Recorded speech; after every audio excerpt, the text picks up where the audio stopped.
बहुत पहले मैंने एक कहानी पढ़ा था। वो मैं कहानी एक संक्षेप रूप में मैं आपको बताना चाह रहा हूँ। हुआ क्या कि एक किसान के दो बेटे थे।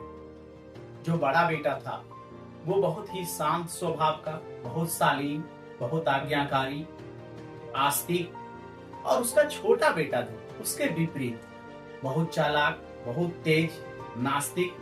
मतलब दोनों एकदम, एक पॉजिटिव था तो एक निगेटिव।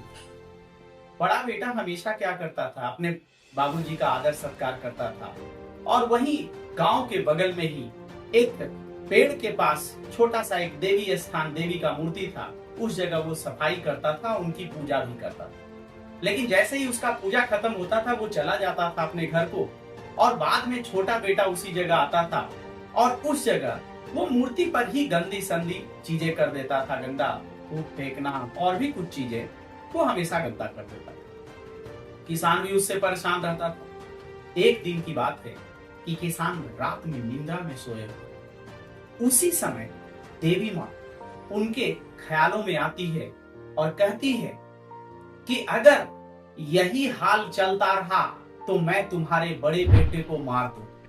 किसान सुबह जागा तो सोचा कि भगवान आए थे, देवी माँ आई थी, अब देवी माँ ने कहा कि मैं तुम्हारे बड़े बेटे को मार दूंगी। को लगा नहीं, कहीं ना कहीं गलती हुआ हो। किसान हड़बड़ाहट में रहा। फिर कल पहले ही वो सो गया, और जैसे ही सोया रात में फिर देवी माँ आई। कहीं मैंने पहले ही कहा था कि मैं तुम्हारे बड़े बेटे को मार दूंगा, उसको समझाया क्यों नहीं? तो बोला, माँ आपको कहीं ना कहीं गलत फहमी हो रहा है।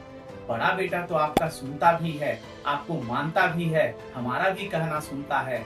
अगर आपको कुछ करना ही है तो छोटे बेटों को करिए। वो ना तो मेरा सुनता है, दिन भर खेलता कूदता, ताश खेलता है, गंदा करता है, और आपको भी नहीं मानता है।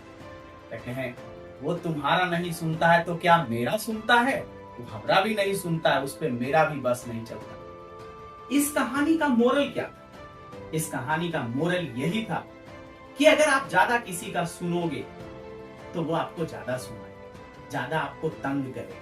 यानी किसी के बस में नहीं रहना, खुद के बस में रहना। जैसे कि आप देखते होंगे, कभी कदार ऑफिस में देखते होंगे, आपको लगता है कि हम सबका काम कर दे, तो आपको पता चलता होगा न तो आपको सही से छुट्टी मिलता है, और ज्यादा से ज्यादा लोग आप ही के पास लगे रहते। इसका मतलब करिए उतना ही जितना में अपनी जिंदगी अच्छे ढंग से चल सके।